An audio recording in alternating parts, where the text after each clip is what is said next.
3, 2, 1. You ready? Listening to the Real Pineapple Podcast Network.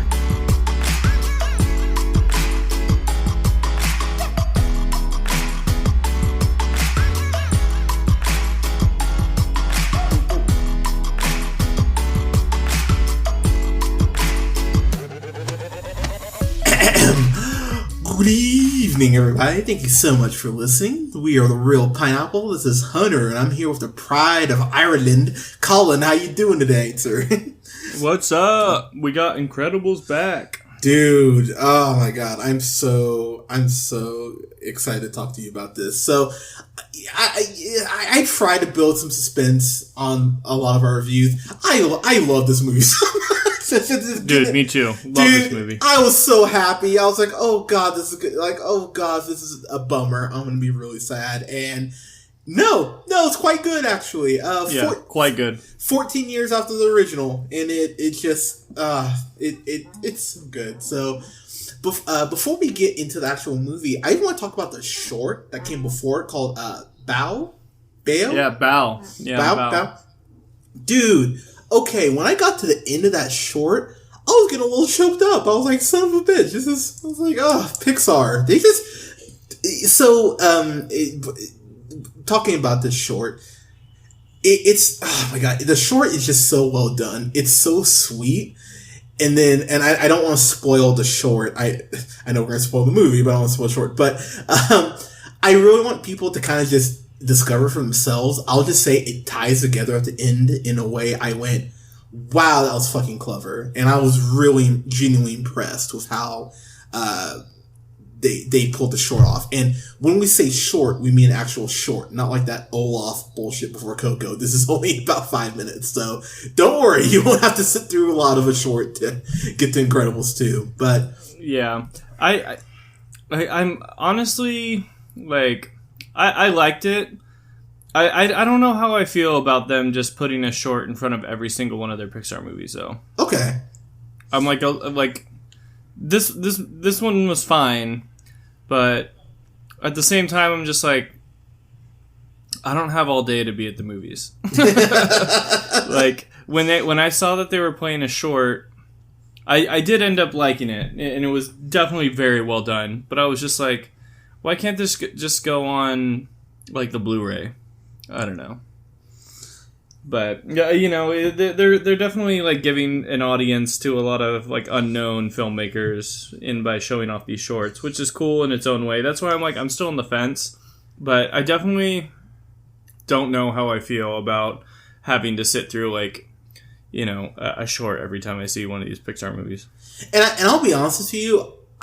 Once after that Olaf short kind of made me change my whole... That one was the worst because that was so long. For sure. Yeah, and that kind of made me... But, I mean, I remember Piper, about that little bird that had, like, the nut or whatever. And then, like the shorts they've done before most of the Pixar movies have all been, like, good at worst. But I do get your point that you just, like... I sat through 20 minutes of previews. I want to get to the movie now. Oh, another short. Fuck me. Like, so I get what you're saying, and they're normally good though. Yeah, the only one that I didn't think was good was the stupid Olaf one. Yeah, but that is a fair point. So jumping into this movie, man, dude. Okay, so Incredibles, as we talked about, and you'll actually hear a review of that this weekend. We'll have that up. That is one of my favorite. That might be my favorite Pixar movie. It's that and Toy Story 2. That Toy Story 2 and probably Ratatouille are my top 3. And I reserve the right to change that because I do love Ratatouille like so fucking much. But they're all like Incredibles is incredible, pun actually not intended there, film. And this is before the big superhero boom that we've got. And I really think people forget that this is still the best Fantastic Four movie that they've ever made is The Incredibles. And it came out at a point where superheroes weren't mainstay like they were. And these are all original superheroes. And it's a period piece too, which is fascinating to me that this is basically set in the 60s, you know, an alternate version of the 60s. But the 60s nonetheless, because I mean, Frozone isn't having dogs sick after him, but but this movie though works because A, it updates the animation but maintains the original style. 2, the script is fucking crisp. The dialogue it pops, and the last 25 minutes I was just in awe of how they were balancing the action. And lastly, I think the way that they flip the script as far as having Elastigirl be the one who's out in the field and Mr. Incredible, I almost called him Mr. Fantastic, Mr. Incredible being the one at home taking care of the kids. Not only is there a surprising amount of humor there, but man, and Elastigirl, can I mentioned this on the Incredibles review, which you guys will hear. Dude, this movie was just designed to make you want to fuck Elastigirl. Because anytime she turned around, I was like, damn, Elastigirl has an ass on her. And I know that's like the super black part of me going like, oh, white girl with an ass. But damn, no.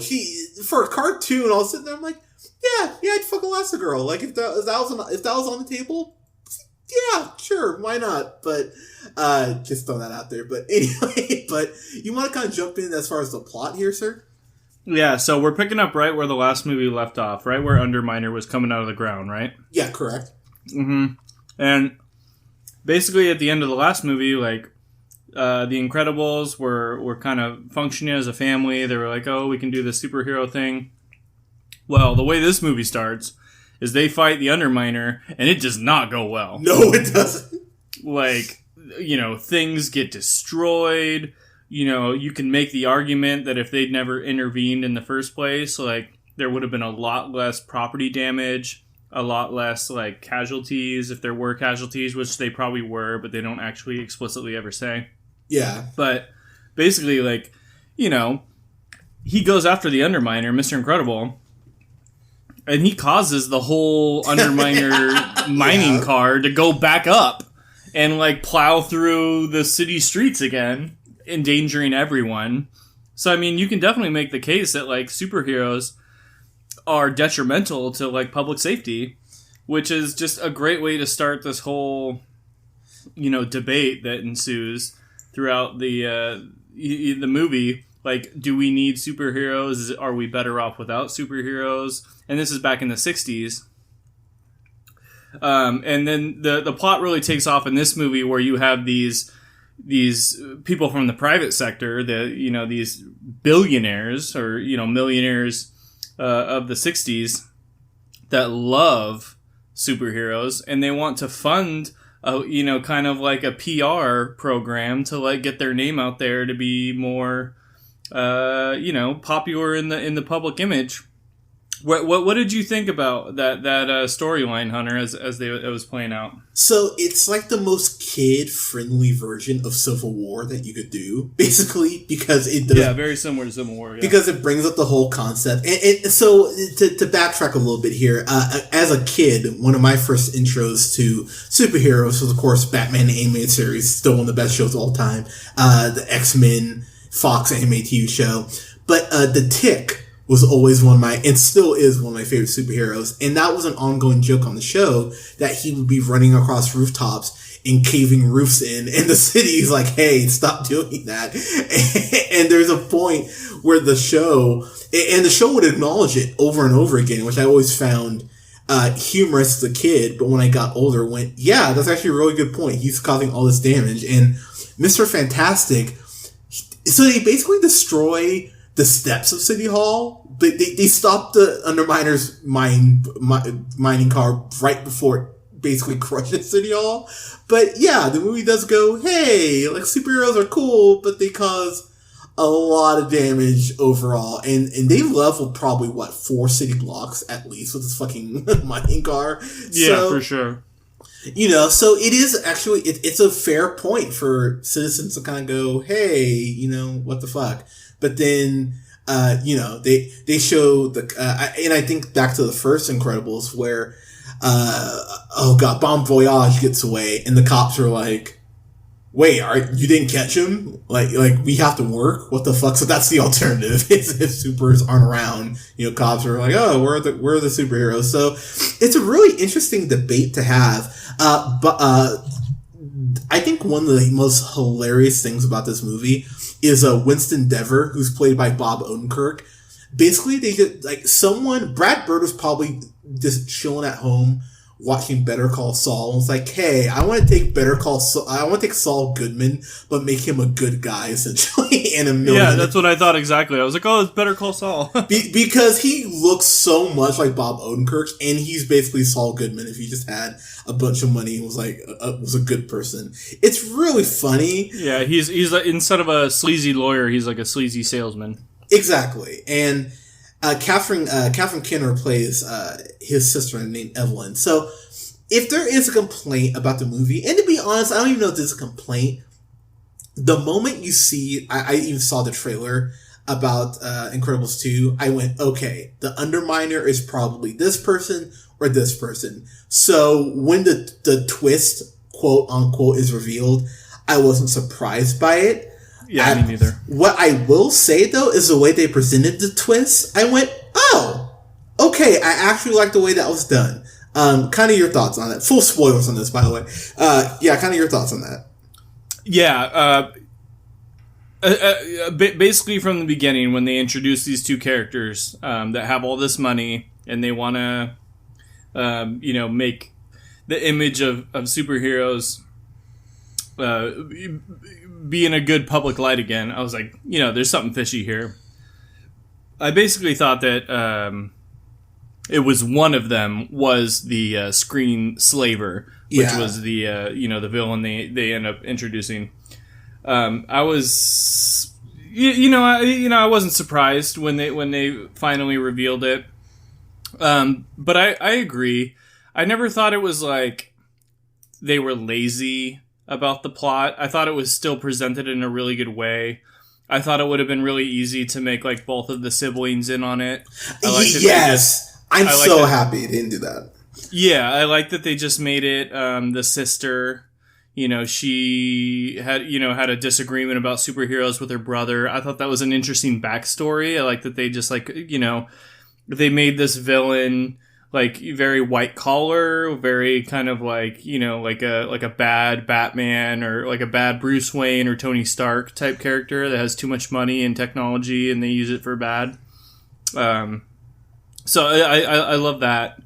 But yeah, it was definitely like you could see through it a little bit. Not to say that everybody would, and it definitely wasn't like a presented in a bad way. So I don't know if it was any knock on the movie. I definitely still thought it was good writing. Yeah, I think the movie. What's beautifully ironic, really, about the movie is that the kids, Evelyn and Winston, they have a very superhero-esque origin to why one of them loves supers and one of them hates supers. And I went, wow, that's actually really fucking tragic. I love the fact the movie picks up right where the first one ends. I just went, yes, that's just a great touch. That makes me really happy. So I just want to kind of go down the cast list here. Craig T. Nelson, Coach, he voices Bob, / Mr. Incredible. You don't get a lot of Mr. Incredible in this movie. You get more Bob. It's almost like The Dark Knight Rises. You get more you get more Bruce Wayne than you get Batman. But dude, his whole thing with babysitting the kids and being, Mr. Mom, basically, that shit had me laughing because Jack, first off, steals the movie for me. Anytime, yeah, I agree. Anytime they needed, a good laugh, they went to Jack, and Jack, like Kobe playing against Portland, man. Jack was there to deliver every time they needed something. That was for you, by the way. Anytime they needed a laugh, they went back to Jack, or they needed because Jack's just the most adorable baby, and Jack has insane amount of powers. So Jack can multiply himself. He can shoot laser beams out of his eyes. He can go into other dimensions. he basically turns into a mini Hulk. I was like, Jesus Christ, this baby has fucking everything. Oh yeah, he can fire himself into the air like a rocket. Ignite himself on fire. Yeah, Jack Jack was just going. Jack Jack was just great. So, what did you think of Jack Jack? Yeah, he was, like you said, he's the comic relief. I loved it. I mean, it was definitely like super well done. It definitely added a lot of humor to the whole storyline, like you said, with Bob, Mr. Incredible, all of a sudden becoming Mr. Mom, going around the house. That was some of my favorite parts. You touched on it earlier where you were talking about how they kind of brought the CGI, the special effects up into the new age. Everything with Elastigirl, and like the opening scene too with the Underminer. Dude, yeah. I mean, all the special effects were incredible. They surpassed everything that's been done in this genre for action scenes. Definitely, 100%. Like, they should be proud of themselves. But a lot of the enjoyment from this movie as well came from Bob, Mr. Incredible, just dealing with Jack Jack, Violet, and Dash. Like, just being a dad, like trying to learn math, like trying to deal with his like teenage daughter's emotions and like trying not to ruin her. Like that whole storyline was so like well done and funny to me. It just like adds to why, Pixar is just the best. Like, The Incredibles, like, this movie was so good because, yeah, like you said, you have the strong female character in Elastigirl.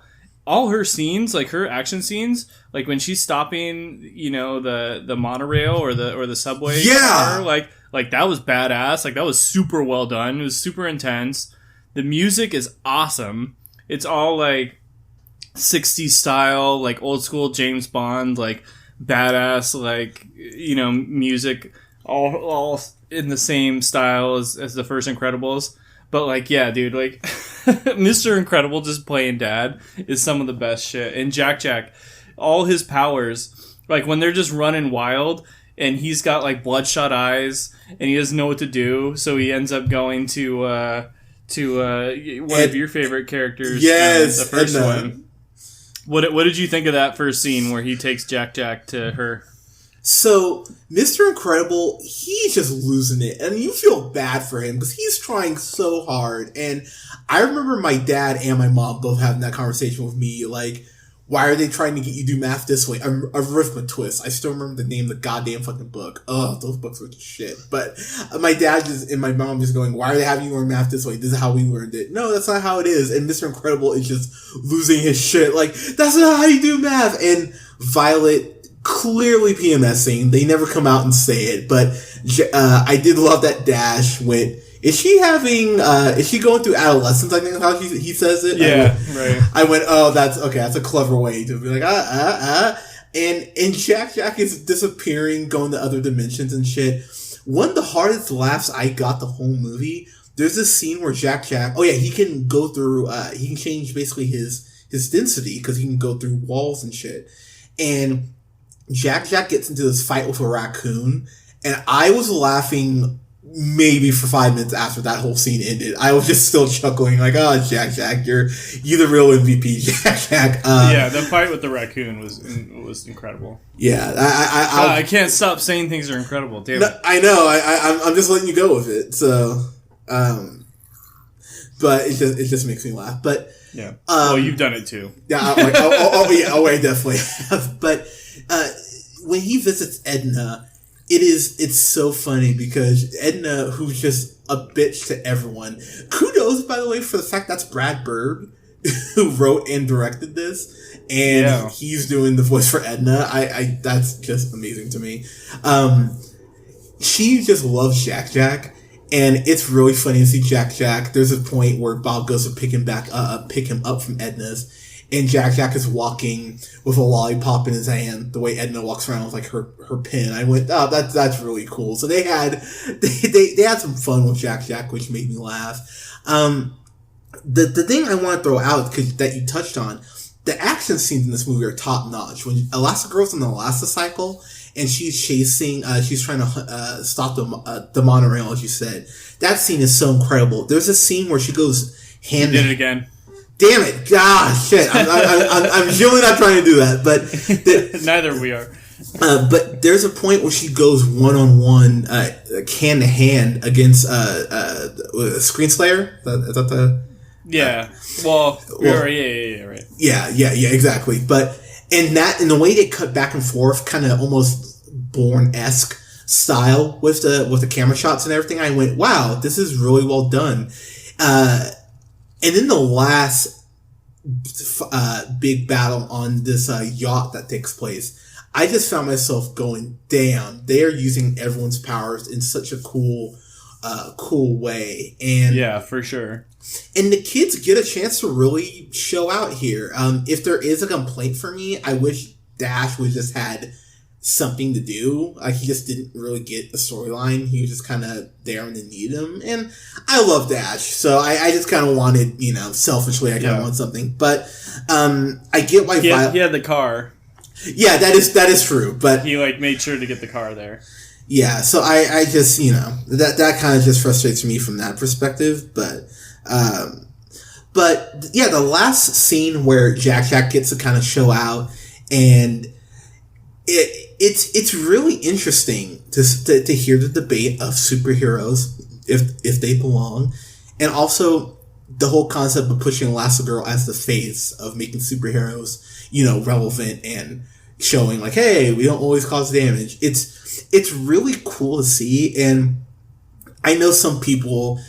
Probably people who watch Fox News are going to go, oh, they just push her because she's a girl. Brr, brr, brr, brr, brr. And honestly, it works so well with the storyline that there's no point where it feels like pandering, which honestly, at points with other movies, it definitely can feel like, girl power. It never felt like pandering to me at all, having Elastigirl take the forefront here. And her and Catherine Keener's Evelyn have some cool actual kind of female empowerment kind of discussions about kind of where they're at and where they fit in the world. It never feels preachy or anything. And the lead villain was female too. Yeah, which and I love the parallel that they're kind of able to draw between the two of them. Yeah, kind of your thoughts on that. Yeah, I mean, like you said, I didn't think it was pandering. I thought it was fine. The way they presented, wanting to use Elastigirl, and the way that they had it work out so that the main villain was female, I thought they did it in a really smart way. I think, the only way you could ever be upset with that is if you're complete crazy, old school misogynistic crazy person. You know what I mean?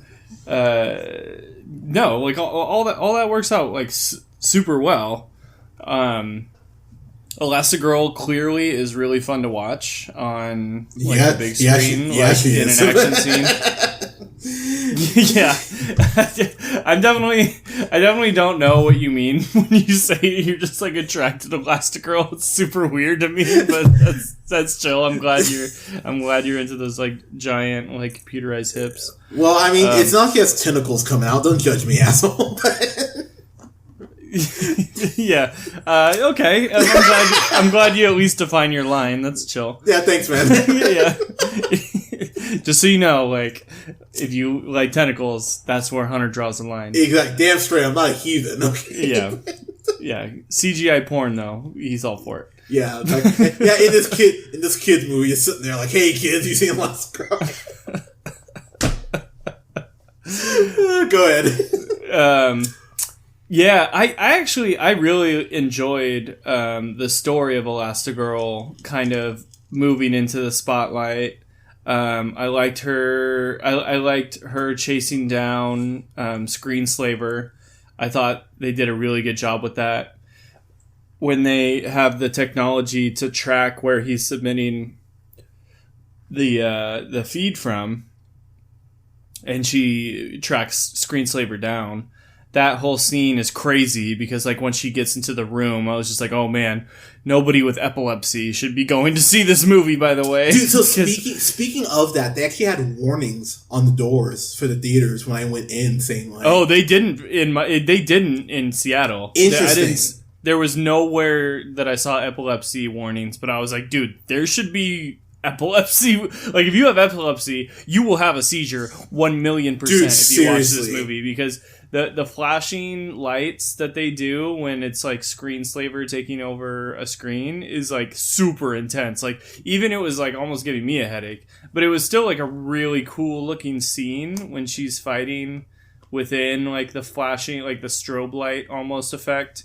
I thought that scene was badass. Like, I really liked Elastigirl actually being in the forefront, and I thought like making Bob Mr. Incredible kind of like the B storyline as like Mr. Dad, like, was really funny. Like, I thought the direction that they took was really smart, and it really paid off, as in like a really funny, you know, kind of B storyline to like a really still very enjoyable A storyline with Elastigirl trying to get Screenslaver.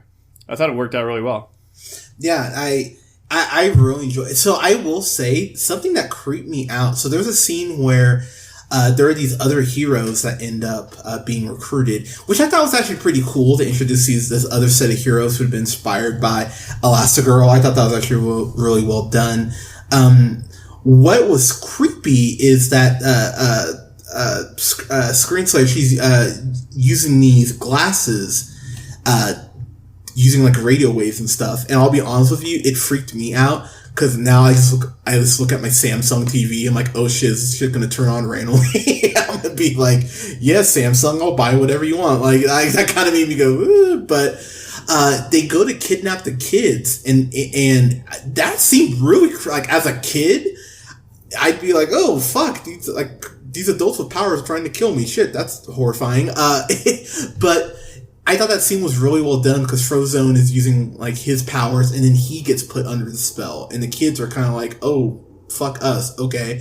I really enjoyed that scene. I really enjoyed how they portrayed the kids, especially in the last 30 minutes where they kind of have to figure it out by themselves. They really have no adults to help them. I just loved how that was done.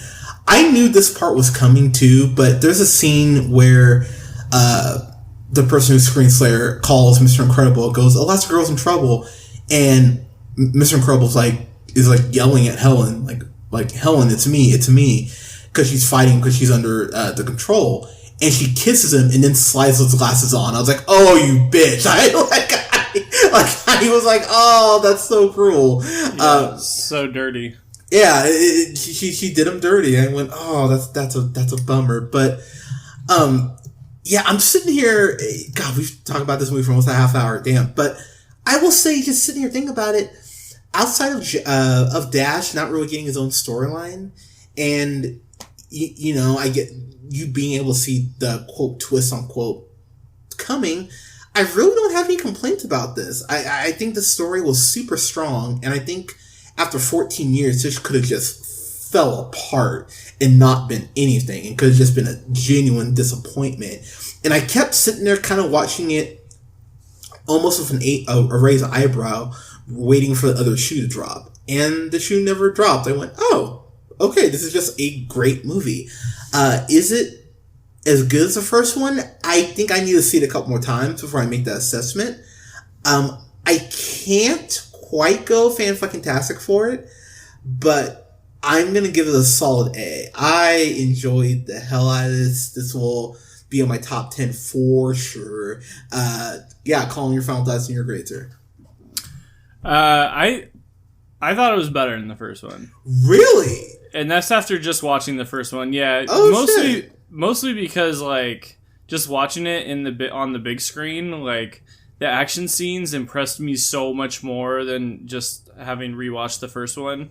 I thought the first one's like kind of dated, and like seeing like all the action scenes, I was like, man, some of these action scenes are like just as good as like what Marvel's putting out. Like, you know, they're like that, like the score, the sound effects, everything is like had me on the edge of my seat. Like I was like really, really enthralled by a lot of it. Like when he's like trying to push the rudder over and Frozone's like trying to, you know, get the yacht to turn right, and Elastigirl is still, you know, trying to stop the plane. I mean, all of that at the end like was such a good ending scene. And it was just like really, really funny. I feel like all the characters are so authentic. Yeah, I love Dash. I could have used a little bit more Dash for sure. I agree with that because Dash is awesome. But man, like I was just sitting there and I was like, I think this is probably gonna make my top 10. Like I think that I like this as much as I like the Avengers. I saw this. Damn! I thought this was so good. Like I loved it. It was so funny. I loved all the storylines that they took. For me, it's no question. I thought it was an easy fan-fucking-tastic. Damn! Oh, yeah, shit! Loved The Incredibles 2. Loved it. Loved it. Okay, man, dude, that warms my heart. And like I said, I just can't go there because I need to see it again. And that my grade may change by the end of the year, but I was just so relieved, honestly, and that's the perfect word for it. I was relieved to leave the theater and not just be disappointed because I was having that fear of, oh god, they'll fuck it up. And I love they went with the white collar villains too, like the white collar villains. I love the idea that it was like the girl, like the, you know, the girl on girl, like dude, no, for real, this movie was just like so smart about how it went about everything too. Like, just, dude, like, it knows exactly what year it's coming out in. It's like, dude, this 2008, like, 2018, like, Elastigirl's on the forefront, like, fighting, and, like, dude, I love, honestly, like, the whole storyline of Mr. Mom, dude, so funny. So funny. Loved it.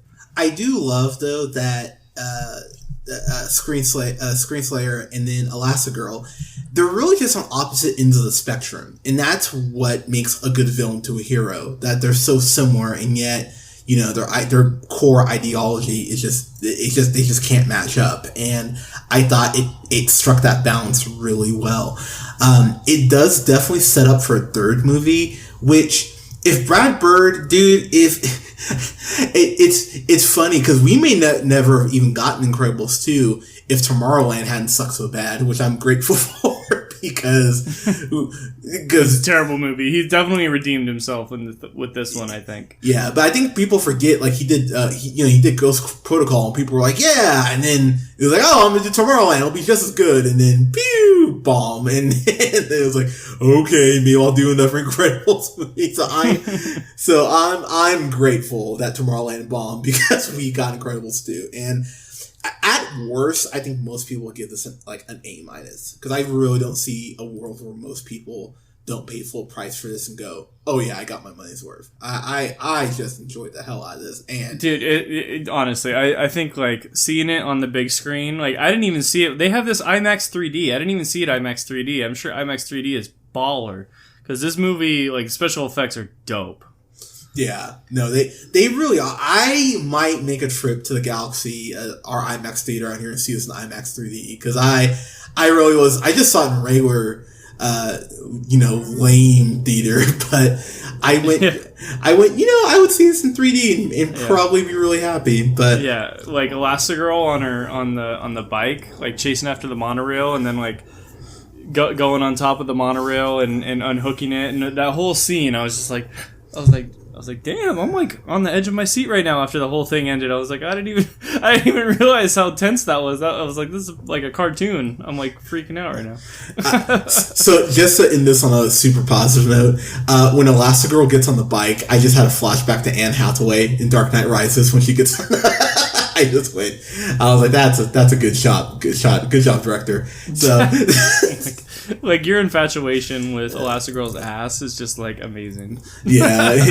What can I say? Her ass is incredible. That was intentional. Oh, there you go, folks. That's why you subscribe. Yeah, damn straight you do. So, speaking of subscribing, segue, go ahead and find us on Podbean, iTunes, Google Play, and SoundCloud at The Real Pineapple. You can follow yours truly on the Twitter at JHunterRealPineapple. You can follow us on Facebook, like us on Facebook at The Real Pineapple. You can follow our buddy Scott on Twitter at Nearman the First. And you can follow our friend Colin, hi Colin, on Twitter at A Real O'Neill. Yeah, guys, thank you so much for listening. We love your guys' support and we appreciate it. We will have reviews up this upcoming week for Won't You Be My Neighbor, which I'm so excited for that freaking movie.